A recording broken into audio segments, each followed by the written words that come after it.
It's your pre-match preview. Southampton head to Bramall Lane this Tuesday night in the Sky Bet Championship. And I've got your match show preview here on the FootballMartin channel. Available on YouTube, but also now available to download in audio format on podcast format, Apple, Amazon, and Spotify, and wherever else you get your podcast from, you will be able to download all my content and listen to it on the move. So if you are heading to Bramall Lane and you want to listen on the way there, this is well worth a listen. I have a tremendous guest joining me here on the show today because Oli Mann from the Sheffield United Way is doing a segment with me on this show, and he will give us the insight into all things Sheffield United. Let's have a look at a few stats ahead of this one. Sheffield United versus Saints. It feels like a really big game for us, and a lot of people are fearing it. Well, actually, I'm not massively fearing this. I think it will be a tough game, but I think it's a game we can absolutely go in and win. And when you look at the stats, and when you look at how they've done this season and where they're at and where we're at, I think we're slightly ahead of them. They had a lot of business done late in the transfer window. Ollie will give us an inside scoop into everything that happened in the transfer window. What happened with their team over the summer?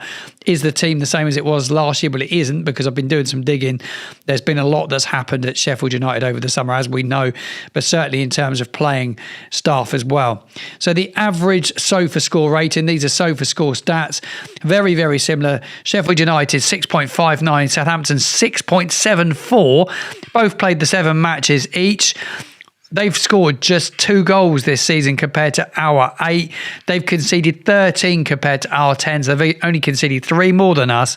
They only have 3 points. They are bottom of the championship. We will look at the table very, very shortly.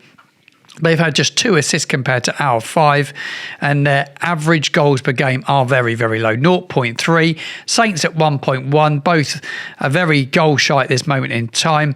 Shots on target per game, again, Sheffield United particularly low, but Saints almost double with 4.1 shots per game compared to Sheffield United's 2.1. Big chances per game, Saints again double with 2.1. Sheffield United with 1.1 big chances per game, and the missed big chances per game. Southampton slightly higher, but then they are creating more chances at this moment in time. Saints creating more chances than Sheffield United. Like I said, all these stats are from SofaScore. Right, ball possession. Let's have a look at the ball possession stats. Saints are a side that keep the ball a lot more, and I think they probably have more of the ball at Bramall Lane this Tuesday night. 60.1% possession compared to the 56.1 that Sheffield United have. Then you look at the clean sheets, just a 1 clean sheet each. Goals conceded per game, 1.9 for Sheffield United. Saints 1.4, very, very similar. Tackles per game, they're slightly higher.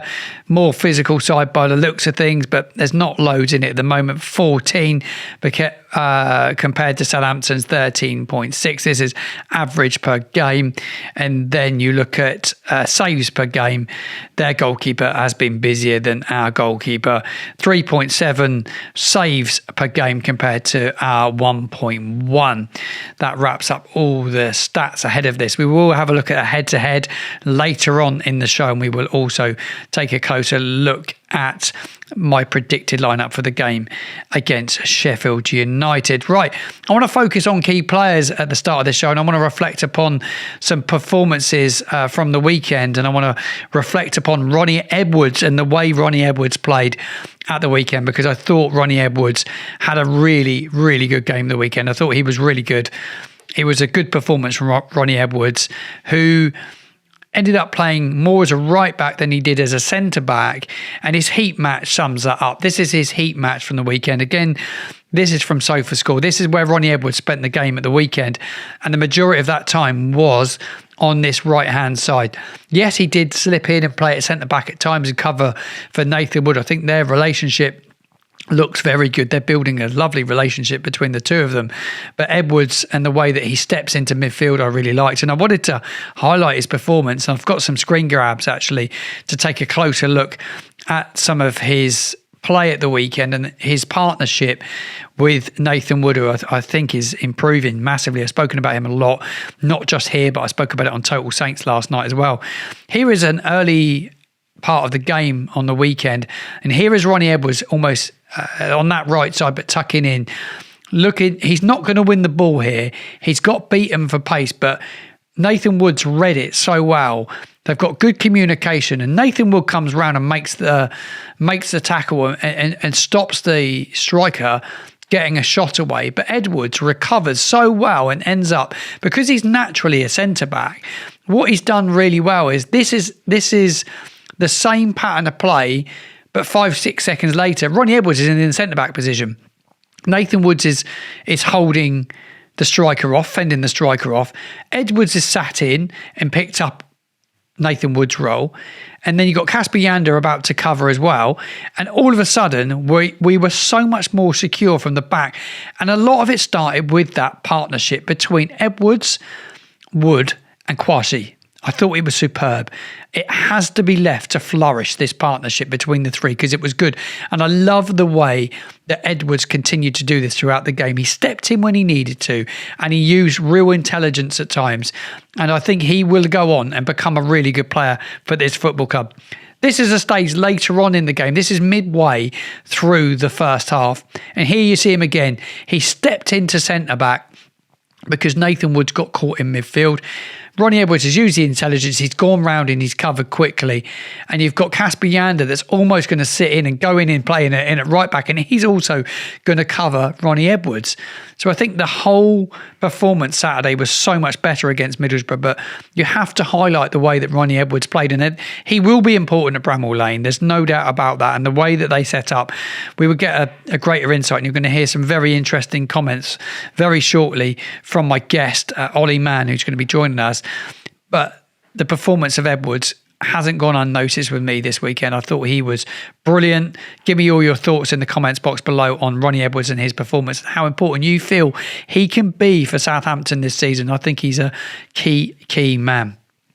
Right, it's that time of the show where we need to bring in a guest. And I've got to say to you, when I get guests, I go after the best guests I can possibly find. And there's no doubt that I've gone and found the best Sheffield United podcaster, YouTuber and presenter, because Oli Mann is joining me here on the FootballMartin channel. I've had a lot of people speak to me about how good my guests have been this year on the pre-match shows. And today I've taken it to another level because I've got a superb young man with me. I've got Oli Mann with me from the Sheffield United way. I've known Ollie for a good period of time now from going on the EFL debate with Gab Sutton. He knows Sheffield United inside out, so no better person to bring on the channel today than Oli Mann. Ollie, welcome along. Thank you for joining me, mate. Oh, no, absolutely delighted to. And after an intro like that, I better live up to my living, haven't I? I mean, that's a hell of a billing for me to kick on with, but I'll do my best. I tune into all your content. I watch everything you get up to. And I've just been reading the site this morning, actually, looking at some of the articles. I know you've got your pre-match show this evening, but it's been a tough start to the season for Sheffield United. And like a lot of people had Sheffield United down as like one of the sides that could go on and win it. Obviously, Ruben Selles come in.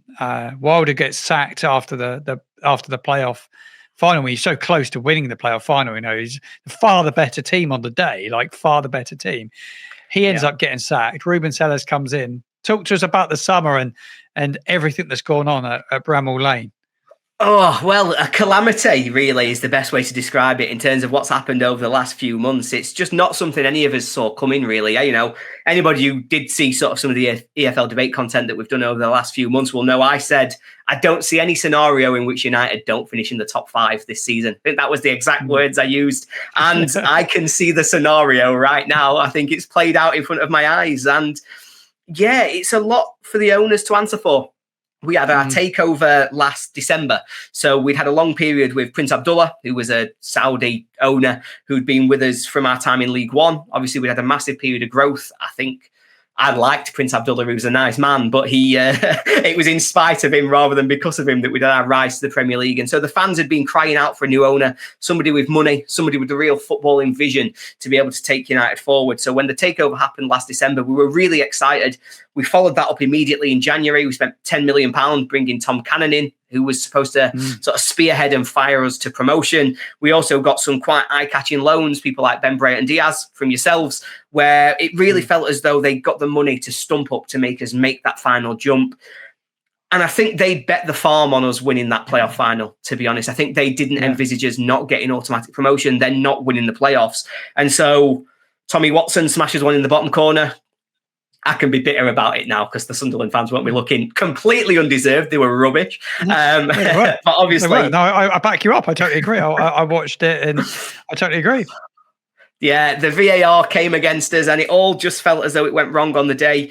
But that's United in the playoffs. It happens. We've got a terrible record in the playoffs. We had to be ready to go again this season.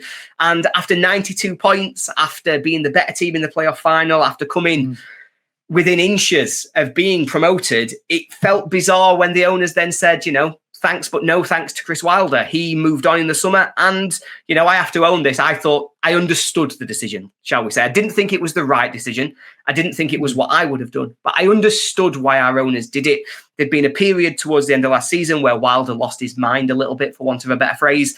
We lost 3 games in a week. And after the 3rd defeat away at Plymouth, he was fighting on the pitch with their fans, with their players. It was really sort of scenes that you do not want to see in football and that were really quite embarrassing to you as a football club. You're trying to get promoted to the Premier League, and then all of a sudden you've got this kind of your manager's argy-bargy, shall we say. And so we then get to the summer. The owners are talking about this new vision. They want to use data-driven recruitment. They want to go into AI-based recruitment, taking the club forward.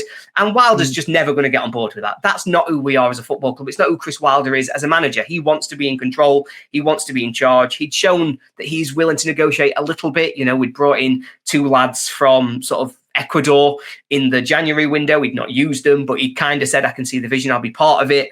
But it became very clear there was a split, owners and manager. And when that happens, when you're new owners, when you're trying to change the culture of a football club, I can understand why you'd change the manager. They went for Ruben Selles. It's been revealed in the last couple of weeks. They didn't even interview the man. They just said to him, the job's yours if you want it. Really? They didn't interview him. Didn't interview him. That's the reporting. Well, he was the one man they wanted. They had no one else on their wish list. He was the man they wanted to come in. Nobody else. He was the one they decided they wanted. And all I can assume is they saw his whole team beat us 3-0 at Bramall Lane last year and went, yes, that'll do for us. That was the reporting that came out last week, and it's insane to think about now. So Tellez came in, and he came in on this tidal wave of, we're going to be attacking. We're going to press the division into submission. We will always be attacking, front-footed. Yes, we might concede some goals, but it's going to be fun and exciting to watch. And for about 25 minutes it was when we played Bristol City on the opening day. They scored with their first shot 2 minutes in, a Scott Twine free kick that, you know what, it happens. Scott Twine can do that to anybody. And after that, it was really exciting. United pressed them into submission. We got our equaliser through Tyrese Campbell. And at half-time, we were losing 2-1. But I thought we'd been the better team. I thought we were unlucky to be behind. And I remember the exact words I said to my dad. I said, we're not going to win every game this season, Dad. But you know what? It's going to be so much fun being here watching this team. And from the minute those words left my lips to the minute that Ruben Selles was sacked, we didn't score a goal in consecutive. I think it was 3 consecutive away games. We didn't have a shot on target. We never really looked like hurting teams. We lost the first 6 games of the season, including the Cup, without really ever even looking competitive, never mind actually looking like we might get points or score goals. And so, it was a disaster entirely of the board's making. They'd brought in their man. It had failed. Their recruitment, they'd let Vinny Souza leave. They'd let our 6 loans from last season all leave. They let Anel Who were the 6 loans? Who were your 6 loans last year? Were they all regulars in the first team? So from the team that started at Wembley to the team that started the first game of the season, I believe we'd lost 7 players and 11 who'd been in the squad. The loans we lost were Hamza Chowdhury, who started at Wembley at right back, Harry Suter, who'd been our first choice centre back until December when he did his ACL at the point that he moved on. Alfie Gilchrist, who was our second choice right back, who played behind Hamza Chowdhury when he wasn't fit. We had Ben Brayton Diaz, who'd started, I think, 13 games after joining us in January. He got 7 goal contributions. He'd not pulled up trees, but he'd been a pretty competitive player. You know, like I say, he'd probably contributed a goal every other game, which you can't turn that down really in the championship level. A lot more than he did for you. You'll be sat there going, you wanted Diaz. But he was the kind of player who really would have worked for us. We'd also got Jez Raksaki, who'd been playing on the opposite wing. Again, he'd been first choice for the majority of the season in terms of the impact that he was having. Actually. He was linked to go to yourselves. Did he get a move in the end, or did he stay with Palace? He stayed with Palace. I think he stayed with Palace, and I think he's come off the bench once or twice so far this season. To be honest, I think he needs another season in the Championship. He's not somebody who I was saying we have to have him and he must stay, but he was our starting winger. We didn't replace him. Ben Brereton Diaz, these players, it wasn't so much that they left. It was that they left and we did not replace them. At the first game of the season, we'd made 2 signings. We signed a centre-back on loan who had spent last season in League One with Reading, Tyler Binden. I'm sure he'll have a great future, but he's not ready for the Championship right now. And we'd signed a right winger from Bulgaria who was basically brought in to be in our under-21s. We did not have any replacements for the 11 first-team players who'd moved on.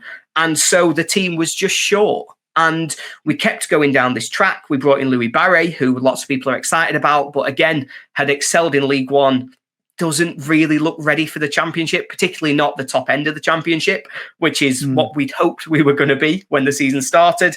We never replaced the right back. So Femi Sariki was our right back start of the season. A youngster come through our academy, really promising player, good future, but not really, again, ready to be in a Championship promotion race. Andre Brooks was on the right wing, another one through our academy, good player, big future, not quite ready to be starting every week. Central midfield, we'd got a central midfield on the opening game of the season. And some people will hear this and they'll go, the tiniest violin ever, and they'll sort of laugh at me in terms of the names that come out of my mouth here. The midfield was Sidney Peck, Callum O'Hare, and Gustavo Harmer. Now, Callum O'Hare, Gustavo Harmer, are very established, well-liked, well-respected Championship footballers. Everybody says they're top-end Championship players. But do you know what they're not? A functional central midfield.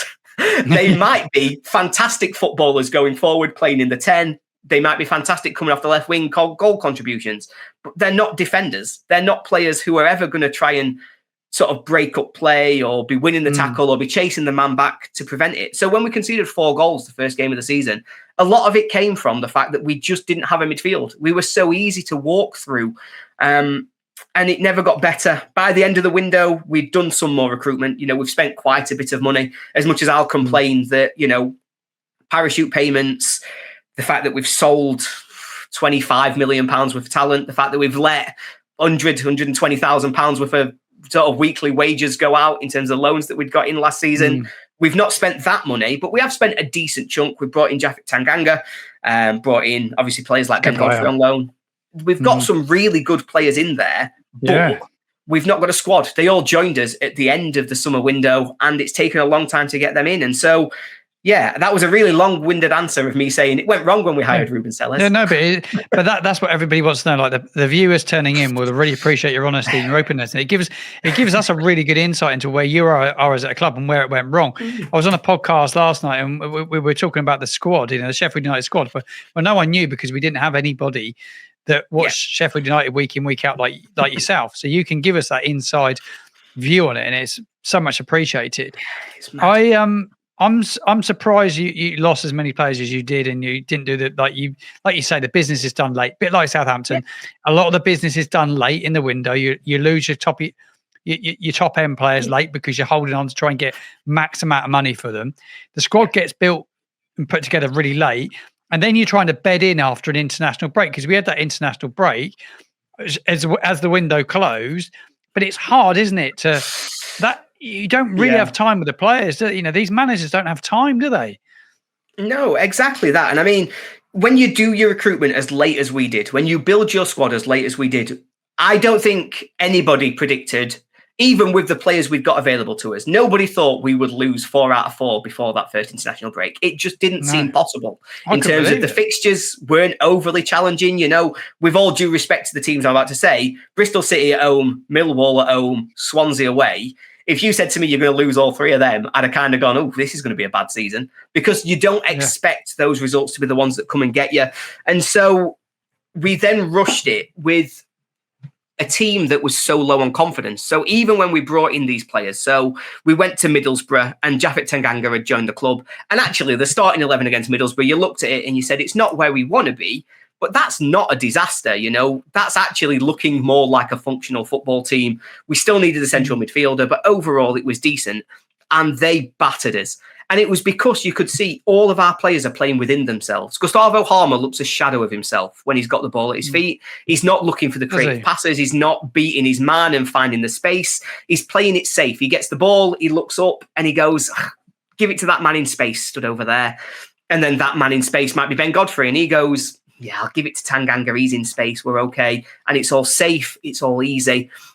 And so we went into the international break just completely battered for confidence and brought in sort of 4 more players on deadline day to be the ones who rescued the season. They spent best part of 2 weeks with Ruben Sayers. And then we went to Ipswich. And for 15 minutes against Ipswich, we looked okay. We were, I would say, we started quite well. I thought we started the game on top. I thought we looked like the team who were more likely to control the play, to get on the ball. Then Ipswich scored and we collapsed in a way that the heads dropped so quickly, didn't they? It was unbelievable, wasn't it? Just literally heads dropped everywhere. Every single player just chucked the toys in, basically. They all said, we've lost this game, I don't know what to do. And it ended up 5-0. And there wasn't a player on the pitch who could come off the pitch with their head held high because all of them had given up. They got to about the 55th minute. We were 2-0 down, maybe even 3-0 by that point. And they just said, right, we're not trying anymore. We'll just let them do whatever they want to do. And this will finish however many Ipswich want to score. Do you think the players down tools on him as a manager as well? On Sellers? I do. I think they did. I think they'd realised that whatever Sellers was selling them on wasn't working. I don't think they were bought in. I think, they'd seen a really successful manager get sacked who they'd built a really strong relationship with, and they were starting to question. There were some rumours that Jack Robinson, the captain, had spoken to players over the summer to say, actually, if I were you, I wouldn't come to United. There's some suggestion that he himself wanted to get out. He didn't want to play the opening game of the season, was really desperate to leave. Obviously, has moved on to Birmingham now. It felt like the players never truly bought into what was happening.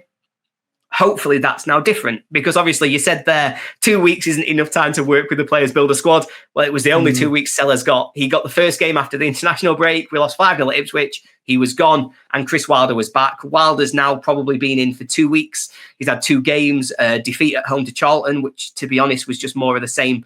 The main thing still being that there's just no confidence in this team. No goals, is there? There's no. Well, you scored 2 goals all season. Am I right in saying that? 2 goals so far. Yeah. 1 for Tyrese Campbell on the opening day. We then went, I think it was 10 hours in the league without a goal when Callum O'Hare scored on Saturday to put us 1-0 up against Oxford in a game that fortunately we did hang on to win. But yeah, it's been slim pickings because it wasn't even just that there's no goals and it weren't hitting the back of the net. We weren't even looking like scoring a goal. Against Charlton, we could have played for a week and a half and we wouldn't have scored a goal in that game. Honestly, you were sat there as a crowd going, we will never score a goal here. We will play forever and never score. Whereas it always did feel as though we'd concede. Yeah, you're letting a few in as well. Like you've let, to be fair, you've only let 3 more in than we have done. We've let 13. We think you've let 13. We've let maybe 10 in so far. Yeah. So yeah, not tight at the back. You get a result of the weekend, first result of the season. Do you see that just being that kick that he needs now? You obviously Wilder's back. Are the fan base happy he's back? By the way, I should touch upon that. They're happy he's back. It's an interesting one. That because I think in the summer lots of people felt like me where they said, you know what, I understand why we've let him go. I get it. I wouldn't have done it myself, but I understand it. I thought some of the stuff that had gone on was questionable, and if we were going to move forward as a club, a lot of the fan base, I'm not saying everybody because obviously no one's ever going to all agree, but I'd say it was at least a good portion of the fan base felt it was time to move on and that it made sense that we did.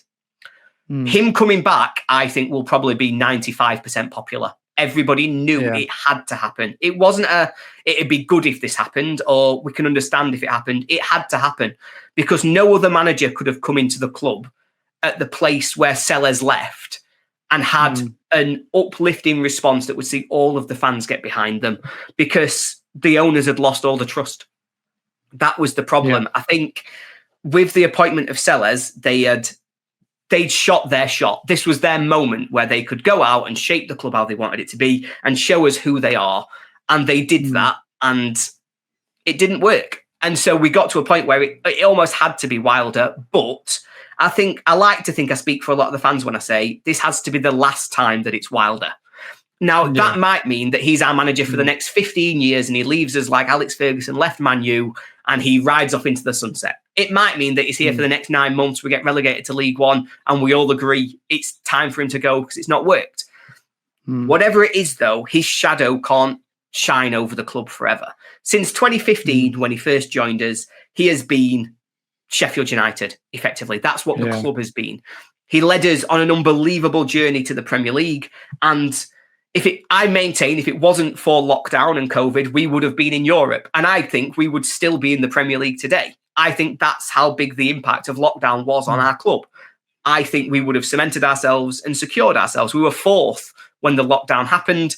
And then the next time I went to Bramall Lane, we were 20th and Wilder wasn't our manager anymore. And the fans never got to experience that change.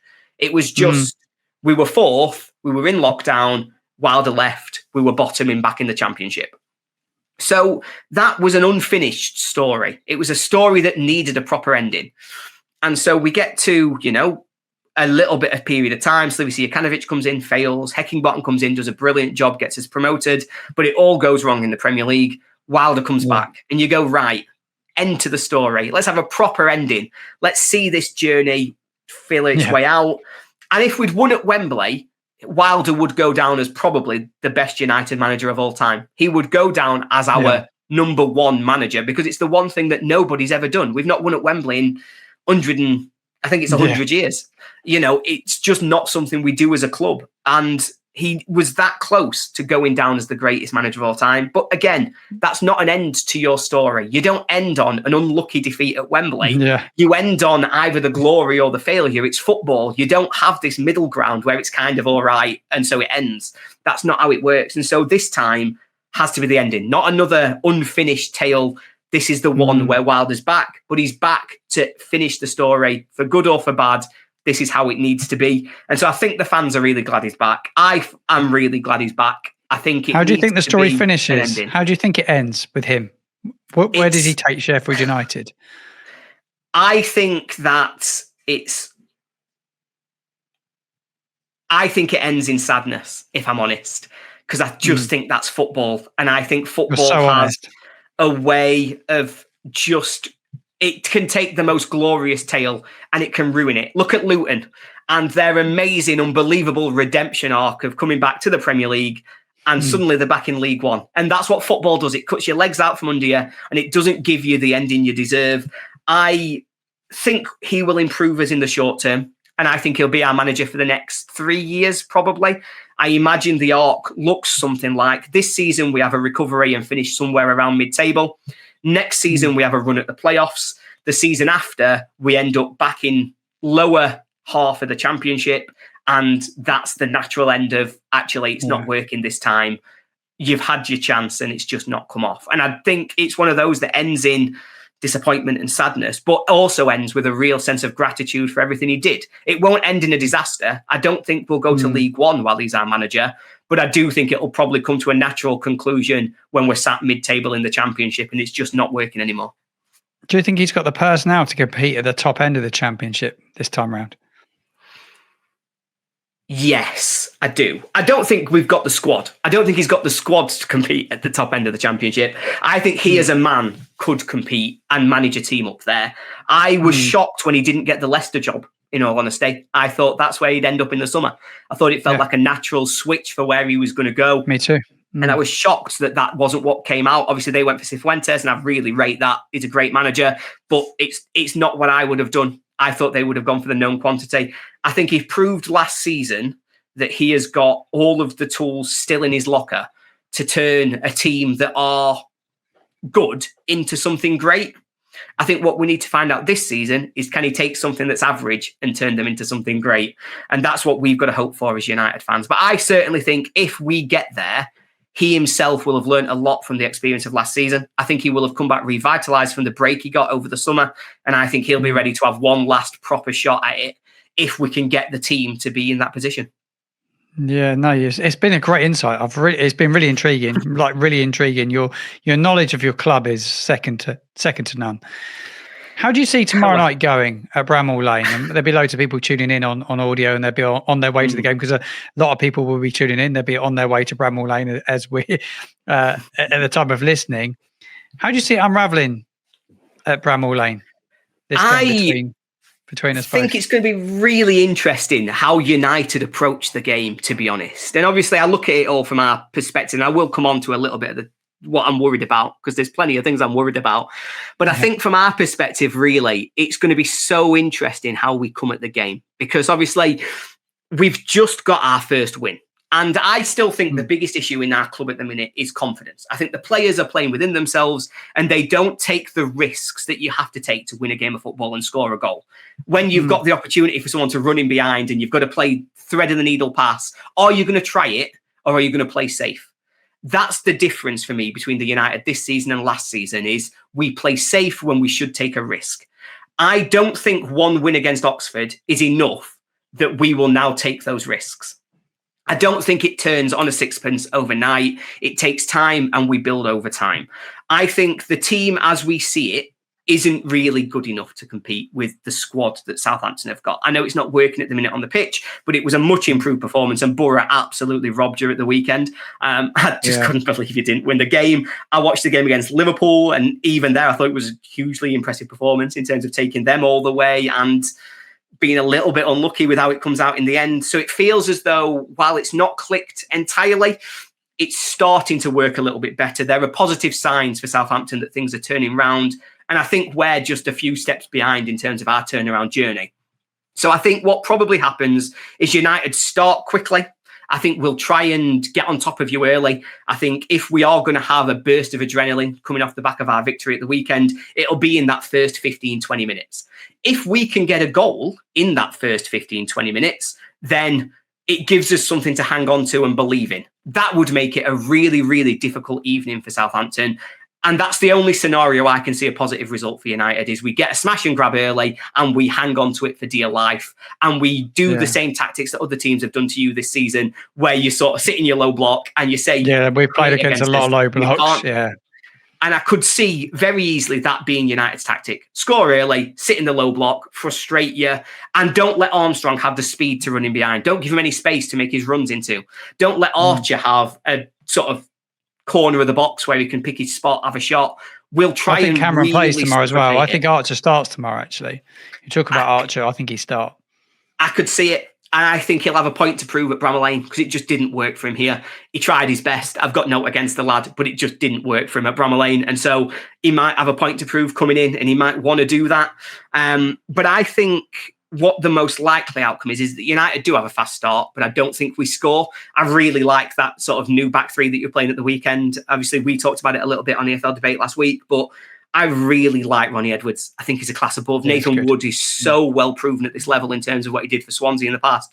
Quasi, I think, has got a huge future and needs to sort of have that game time to build a familiarity with that partnership. And I just think those three will be really solid. We're not firing. And unless Gustavo Harmer does something crazy, which he can do, he's always got it in him that he could just do something ridiculous. I think it's more likely that we huff and puff a little bit in the first 20 minutes, but don't get through. That then creates a really difficult opportunity for us, because you will dominate a midfield battle against our midfield right now. We still are completely unbalanced. We're still trying to play. At the weekend, we wanted to play Chong, Peck, Harmer, O'Hare in sort of a box midfield. Chong got injured in the warm-up. We ended up playing Samare, Peck, O'Hare, Harmer. I think we'll stick to the same midfield, but it's not physical, and it's also not really defensively structured enough. I think it'll give you space to play. For example, if you've got Flynn Downs in the team, he will have an absolute field day finding the space in the centre of that midfield. I think he comes back in tomorrow night as well. He didn't play the weekend. He was arrested the weekend. I think he'd come back in for Casper Yander and play next to Shea Charles. And Shea Charles has just started to show glimpses of what he did at Wednesday now. Just started. He's a good player. He's Premier League waiting to happen. We said it on Total Saints podcast last night. He is Premier League next season if we don't get promoted, because I think he is tremendous. Yeah, I agree. I think with or like no disrespect, but with or without Southampton, he's playing in the Premier League next season. He is a fantastic footballer.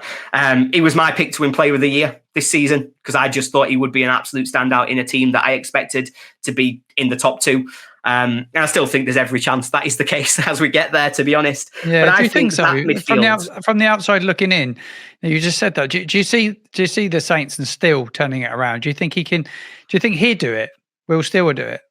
I think it's going to be really interesting what happens before the next international break because it's 2 away games you've got, isn't it? United and then another difficult one at the weekend, Derby. Yeah, and Derby are the exact kind of frustrating team that I think you'll really struggle with because it's going to be ball out. You'll play about 20 minutes if Derby are winning, and that's over the 90. Never mind what'll happen if they just score in.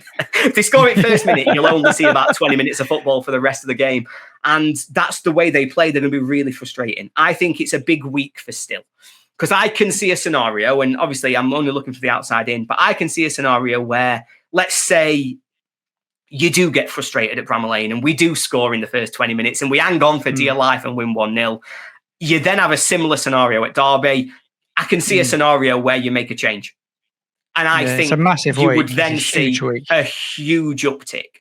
But the alternative is that Still wins both of these games and he himself is delivering that uptick. I think the squad is too good to stay where it is. I don't see a scenario where Southampton don't go on a run. I just see that future between probably the return from the next international break and Christmas. I see the run coming where if you're not sat in, let's say, 4th or above by Boxing Day, I would be shocked because that's where I think the run really starts to kick in. I think the I feel that as well. I feel that's where we should be. That's where, with the personnel, with the likes of Fellows, Azaz, Archer, Armstrong, Stewart, Downs, Charles, Ronnie Edwards, Nathan Wood. Good. It is a really strong Championship squad, and a lot of Saints fans feel so downbeat because of what happened last year and that torturous season that we went under. I think everybody's mentally scarred, and they are. Yeah. And I think people inside the club were exactly are as well. The same. And I think that lasts a long time. And I don't think, as a United fan, I don't think we appreciated how long that scarring lasts. And I think a lot of the difficulties we've got this season, that lack of confidence in the players, how quickly the heads have gone down, how quickly the fans turned on Sellers, I think that scarring lasts you a long time if you don't fight it off quickly. I think we still feel it because obviously, we had a season. Yes, we got more points than you got last year. We got 15. Did we get 16? We conceded 104 goals. Like we embarrassed ourselves week after week when we were in the Premier League. And it takes a long time to get over it. But also, as a fan base, you start to downgrade what you've got in front of you. I started to sit there and go, Gustavo Harmer is rubbish. I just watched him playing Premier League every week and he couldn't kick ball. He just wasn't very good. And then you see him in the Championship and you go, actually, no, wait a minute. I was completely wrong. The Premier League just really good. Like, this is doable. That will be fine. Like your first 8 games when you drop back down, how did those first 8 games unravel? Because I should have gone and had a look, actually, at those fixtures and how you started. Unfortunately, this isn't going to help my argument. We were pretty good when we came down immediately. Because we started on -2. So, obviously, we came down and everyone kind of went, oh, bottom of the league, -2. They could be a double dip. They look like a crisis club. I think we were unbeaten after 8. We won first game of the season away at Preston and went on a really good run. But there was the first home game was the one where it became a real battle. We were 2-0 up against QPR with 15 minutes to go and drew 2-2. And the fans immediately, you saw it. That was the scar. That was the, oh, God, we've thrown it all away again. There's nothing good to come this season. It's all about trusting that it does shine out over time. And I think for me, that change of back 3 for the weekend, that to me is the turning point. Because I think that bringing in this slightly more youthful, but also not scarred from the effects of last season. Bella Stevens, he dropped his captain. He dropped his captain. Someone that's been undroppable by pretty much every manager in recent years. He's dropped him. And everybody is accused Russell Martin have been too pally with the players. You've now got a manager that's prepared to make big, bold decisions and he's young. And I'm like, I sat with him a couple of weeks ago and interviewed him and I was like, he was impressive. and what and the way he wants to go about business, and what he said he felt when he lives and breathes it. And everyone said, "Oh, he's not passionate. He's not this. He's not that." But he absolutely loves football, and I think he's a man that's very thoughtful. And I hope he gets the time, and I hope he gets the results this week, and he can continue to be the Southampton manager for many years to come. Because I think we're safe hands if we keep hold of him. But a lot of fans, Ollie, already are like questioning him. And football, there's no patience. No, there's absolutely no patience. And obviously, you've already had the derby, which always just heightens some of those emotions as well. Yeah. Obviously, it wasn't an ideal afternoon in terms of what you maybe were hoping for on relegation or on playing against Portsmouth for the first time in a number of years. And so you can see how all these things happen. I still think that the biggest result for United last season in terms of us kicking on properly was beating Wednesday at Bramall Lane. Like, it wasn't a vintage performance. It wasn't we've kicked on and now we're going to be brilliant. But it was we've done them. We've got that out of the way. The anxiety can go. Let's all just now look forward and believe that we're going up here. And it makes a huge difference getting those big results. And I think ultimately still needs a big result at some point soon. If I was a betting man, I wouldn't bet against you saying it'll be tomorrow night. In our preview, in our prediction, I've said it'll be a 2-0 Saints win. I don't see that we'll lay a glove on you, in all honesty. Unless, like I say, something ridiculous comes off the boot of Gustavo Harmer. I just don't think there's any other way that we're going to hurt you. And a lot of Saints fans feel quite negative about it. A lot of Saints fans are not feeling that positive about it. Like, I feel really anxious about the game. Like, really anxious. Tuesday night at Bramall Lane under the lights. It should be horrible. Wilder's and everyone's thinking new manager bouncer's coming. Wilder's in there. We know what a Chris Wilder teams like to play against. Bloody difficult. Usually. Absolutely horrible to play against, and we will be probably at our most horrible tomorrow night. I think we will play a team that is determined to be really nasty to play against. I think that defence looked so much better at the weekend with Ben Mee in centre of midfield. What he's lost in terms of his legs no longer carrying him at the speed of me, never mind the speed of light. But his positioning was perfect in every moment against Oxford at the weekend. So there are green shoots for us. We are in a much better place than if you'd been playing us a fortnight ago. If you were playing us with Sellers in charge, you'd win 5-0. If you were playing us sort of last week around the Charlton game, you still would have beaten us, albeit it'd be a closer game. I think for me, the big battles is going to be the Fellows right wing.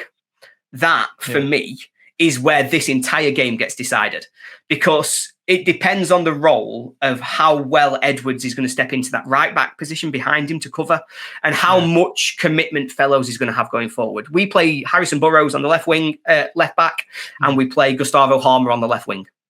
That's all of our attack. If we're going to create chances, get forward, go through it's going to come through those two players who are by far our most talented sort of creators of a chance. To know, actually. So he was committed a lot, Fellows, the weekend. He committed a lot. Ronnie Edwards stepped across and played in it. He played as like a hybrid, right? He was played centre back and he played right back at times. But Fellows didn't defend a great deal, not really. He was like, they pretty much give him freedom to go forward. And so that feels like the game. Because, for example, if Burrows gets in behind Fellows, does Edwards follow Harmer or Burrows? If you follow Burrows and you give Harmer any space around the edge of your box, you're asking for trouble. But if you follow Harmer, you've got Burrows bombing down the wing with a fantastic delivery. So that's a really intriguing prospect for us to try and double up down that side to create those chances with the extra space. But the opposite side of that is as soon as Burrows commits, Fellows is all on his own. Ben Mee hasn't got the legs to get across there and make that covering tackle every single time. And therefore, Fellows' delivery, his pace, the way he's going to be able to get down that wing is going to make a difference. I know he's not the fastest, but I'll back him against Ben Mee in a foot race. And so that is really where this game for me will be won and lost. I think you'll win the midfield battle without a question, because we just aren't in a place where we can be competitive there. But that to me won't be a deciding factor in who wins this game of football. It's all going to be about who can find those pockets of space that really hurt teams. And where you will hurt us is definitely in behind Burrows, or, depending on who plays there, in behind the right back. If it's Ben Godfrey, then you'll win 5-0 because he's rubbish. But if it's Tanganga playing out on the right back like he did at the weekend, that then creates a much more interesting dynamic for the lad coming down the right, albeit that I think he's more defensive, isn't he? The guy on the left side whose name has completely abandoned me. Yeah, Manning's been playing sort of like left wing back, but he will defend more. And Adam Armstrong sits in front of him, but he plays inside. Yeah, he's got good delivery. Yeah, Adam Armstrong. I was pleased to see Armour play the weekend because he's not really featured till the Liverpool game. He's been I think Will Steele said he had a conversation with him during the international break, and they decided, what is the Adam Armstrong? He wanted to see the real Adam Armstrong. What does he want as a player? He gave him the armband the weekend, and he was brilliant. It was the best I've seen him since last time around in the Championship. A lot of Southampton fans thought it was time to move him on in the summer, and I thought, do you know what? With what we brought in striker-wise, you cannot let a man go that scored 25 goals last time around, 24 goals last time around, and he's clinical at this level. So for me, if I'm the manager, I pick him every week and I give him the armband because he's a leader and he scores goals. So he has to start tomorrow night, and I think he absolutely will do. Yeah. Formation-wise, before you go, just wrapping things up, did you play with a flat 4 at the back, or does he play with a 5? It's a flat 4 which transitions to a 5 in possession, which is always fun when you hear about it. Mainly because at the moment we've really struggled getting a right back. We just don't have one. We didn't sign one this summer. Like I say, the ones we had last year were on loan, and so at the weekend, Japhet Tanganga started at right back, basically sort of in our natural shape. We have a box midfield with the back 4, but then as soon as we were trying to get forward, Burrows bombs on from the left and they sit together as a back 3. So Tanganga steps in, me steps across, and McGuinness stands in the middle. So we sort of transition a little bit through that. Now, given that I'm expecting us to not have the ball very much, I wouldn't be shocked to see it played more like a really tight back 4 with expectations on Peck and Samare to cover the wings. And they're going to be asked to do a lot of the running to try and get in and around that. But it'll be interesting to see what changes he makes, because obviously there's some suggestion Danny Ings might be fit, at which point do we then go to up front? Yeah. It'd be interesting. Is he likely to throw him in from the start, though? Because he's not featured at all yet, is he, Danny Ings? He's not featured at all, apart from a little showing off the bench against Ipswich. He then picked up his injury in training, I believe, once Wilder had come in. That's a shock. I would be shocked if he started, but yeah, me too. I was also shocked when Ben Mee started at the weekend. I think Wilder really is valuing at the moment getting experience into this team. Another player who's a real wild card who we could expect to see in this game is Tom Davis in central midfield. Maybe he'd come in instead of Djibril Samare just to bring some experience, a little bit of know-how and some real technical quality into a midfield that's looked out of its level, to be honest. Yeah, no, it's going to be intriguing. I was going to ask you for a score prediction, but you've pretty much given it to me already. You think the Saints are going to win it tomorrow. I think you said 2-0. I did. I'm not sure how it unravels. I think it'd be a bit tight. I wouldn't be surprised if it's a draw. I could see it being a 1-1. I don't think there's going to be loads of goals in it. I don't think there'd be loads of goals in it. We don't score loads. You don't score loads. Ollie, before you go, where can we find you and what do you guys do?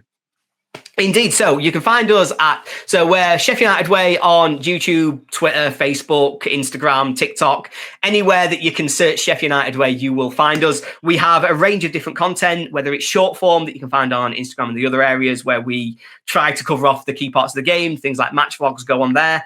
We have the YouTube channel for our longer form content, which is where we do our match previews, match reactions. After you've won, I would go and check out our match reaction because we tend to be relatively entertaining after we've lost. And we always try and give credit where it's due as well if somebody does come and turn up and just look brilliant. So hopefully we'll do you some nice content for Southampton coverage. You can then also find me on Twitter at Beastly Ollie, and I also do the EFL Debate Monday Championship podcast with Gab Sutton. We go live at 5:30 on Mondays, and we invite a range of different content creators from all across the Championship to come and talk about their team with us.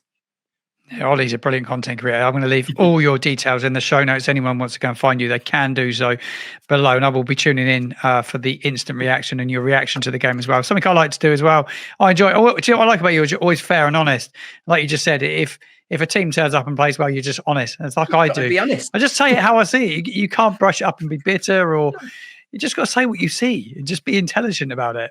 And that's what I love about your content. So it's been a pleasure having you on. I won't get a better guest this season. So I look forward to getting you back on later on in the season, if that's right, Ollie. Oh, absolutely. Anytime, just let me know. I always try my best to be as available as I can to go out and just get my face out there because I like talking about football. Yeah, like me. Absolute superstar. Ollie, you've been a superstar. Thank you, mate. Well, I've had some good guests on this show, haven't I, over the season so far. Oli Mann is a tremendous guest. What a great insight into Sheffield United. We shouldn't fear anything tomorrow night. Not at all. And I think Ollie is such a football man. He knows football and he knows that we're a decent side. And he knows they've got a tough game on their hands tomorrow night. And he feels, like he went on to say a while ago, it will all be about the first 15, 20 minutes. Ollie, thank you very much for coming on the show. Brilliant guest. Without question, the best so far this season. And that's no disrespect to anyone else who's been on. He's just been the best guest so far. Let's have a look at that league table ahead of this game. Well, Sheffield United, they are bottom at this moment in time. 7 games played, just the 3 points on the board. They lost their 4 previous games up until the weekend. They are below their rivals, Sheffield Wednesday, in the table. Then you look at ourselves, we're 19th at the moment. The form is there. Lost, drawn, lost, drawn. We've not won since the opening game against Wrexham. Just the 7 points on the board. But things can change very, very quickly. We're just a point behind Portsmouth now. And when you look at the top 2, Coventry have 13 points. They're in second spot at the moment, with Middlesbrough in 17th. Preston North End have 12 points and they are in 6th position in the playoffs. So we are in more than touching distance of the playoffs. I've got no concerns on where we're at this moment in time. We just need to turn things around really, really quickly. And we will do. We're starting to come together. There's no question about that. I want to look at the head-to-head actually before I do my predicted lineup. So let's have a look at the head-to-head between ourselves with Sheffield United. And to be fair, we actually don't have a too bad a record at Sheffield United. The last competitive game at Bramall Lane between us was in the EFL Cup back in 2019, and it was a 2-2 draw and it went to penalties. Mohamed Salisu scored and Diallo, I forgot about Diallo, I think Diallo equalised for us on the night, but it was 2-2. We went on to win that game on penalties, and that was in the EFL Cup. So some time ago. The last league meeting was back in 2021. It's around COVID time, wasn't it? It was 2021. Saints won 2-0 on the day, and it was Shay Adams that scored, and James Ward-Prowse got a penalty on the day. It was a 2-0 win. We have a fairly good record there. Got some good memories of some good games against Sheffield United at Bramall Lane. And then you look back at our last defeat there was in 2014, we lost 1-0. So, can Saints get the points tomorrow? Give me all your thoughts in the comments box below. We'd love your opinion. We'd love your thoughts. Right, it's that time as we come to the end of the show. It's the predicted lineup. How do I see Saints lining up in this one? Alex McCarthy's in goal, without a question there. The back 3 stays the same. Ronnie Edwards, I spoke about him at the top of the show and the role that he will play. He played that right backstroke. He'd slip in and play at centre-back when he needs to. Nathan Wood, Josh Akwasi play at the back for me. I've got Casper Yander in. I don't think he starts, though. I did this graphic before I put the show together, but after talking to Ollie, I believe it will be Flynn Downs. Charles and Downs, central midfield. I think you freshen it up and give the extra legs in there. Cameron Archer, for me, will play up top. I don't see Ross Stewart playing 2 in 3. And the fact that Archer will have something to a point to prove against his old club. The fact that he can run in behind the fullbacks, which Ollie was telling us are particularly slow. The fact that he can go in and play where Adam Armstrong plays on the left arm. There can be a rotation in there. I believe that will be our front 3. Finn Azaz will start, I believe. Tom Fellows was brilliant on Saturday. There's no need to change it too much, in my opinion. I don't think there's any point ripping it up when it worked pretty well at the weekend. The foundations of a good side, this, I think it's a really solid side. And when you look at the way Sheffield United are playing at the moment, we should have more than a good chance to go and get a result in this one. I really do believe that. Give me your thoughts on my predicted lineup. Do you agree? Do you disagree? I love your opinion. Get involved in the comments box below as well with your score predictions. I want to know, if you're watching on YouTube, that is, what is your score prediction for this one? Can we get the points? I am actually going to predict a win in this one. I don't do predictions that often. I hate doing predictions. I always do them. I say I don't do it very often. I do them. I just don't get them right very often. I'm going to go with a 2-0 Saints win. I don't think we concede in this. I think we win it, and it sets us up nicely for Saturday. And from what Ollie said about Derby and the way Derby are going to play the weekend, it does feel like this is a game that we really, really, really do need to win, because it's going to be probably a tougher game potentially on Saturday at Pride Park. It's been a belting show. I've absolutely loved it. And if you're not going to Bramall Lane, you're watching at home on TV. If you're on a second screen and you want to listen to my thoughts as the game unravels, I am doing a watch along live. I won't be talking throughout the whole live stream, but I will be here for the 90 minutes plus half time. Go live around 5 minutes before kickoff, and I'll be live for around 5-10 minutes afterwards. I'll react to everything as it unfolds during the game. You'd be welcome to get involved in the comments as well. There's a great community at TuneIn. Watch-alongs becoming really, really popular on YouTube. So if you're around and you're not going, use me as your second screen and get involved with the community. Thank you very much for tuning in. Thank you very much for downloading and listening. It's been an absolute pleasure to bring to you another pre-match show. Absolutely love doing these, and there will be another one ahead of the game against Derby, and there'll be all the reaction, everything around this game tomorrow, Tuesday. Thank you for tuning in. I'll see you again soon.